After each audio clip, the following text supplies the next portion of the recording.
Hello coaches, Ron Siliko here. What I wanted to talk about in this video out of our open post offense is an option we call Dribble.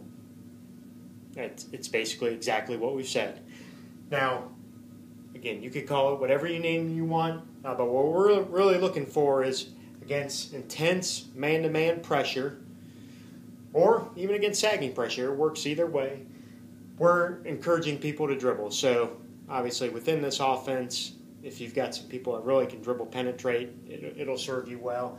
If you have people that can dribble the ball just one or two times, well, that's okay too, because we're going to show you some different things out of this. Okay.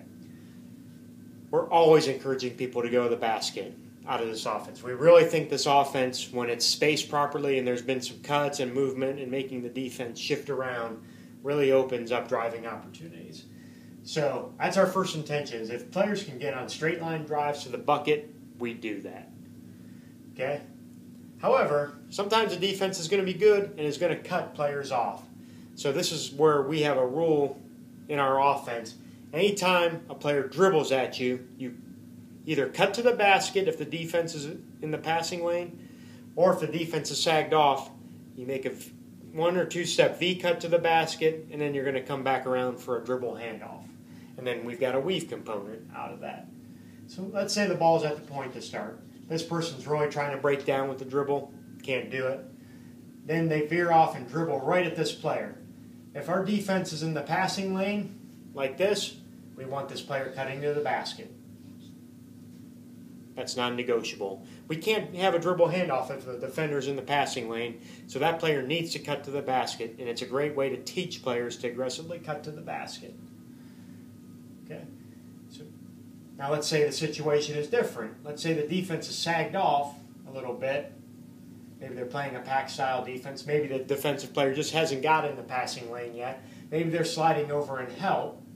Well, then what we want to do is have that offensive player take a one or two step cut to the basket, but then come back out in a dribble handoff situation.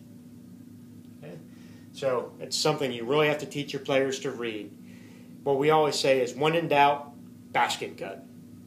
Clear the space out. Okay? And this maneuver can happen from anywhere on the floor. So let's say the ball's at the wing. Dribble tries to happen, can't do it. Drive right here at the player in the corner. Again, same thing. Defense is in the passing lane, player cuts to the basket. We're looking for the old one-hand Princeton bounce pass coming out of that. Defender sagged off. Again, looking for the V cut and the dribble handoff. If that wing player chooses to go another way, try to dribble, penetrate, can't make it. Dribble this way. Same thing. Passing lane, basket cut. Defense is sagged off or in help. Come get the dribble handoff. So that's what we call the dribble option out of our open post offense.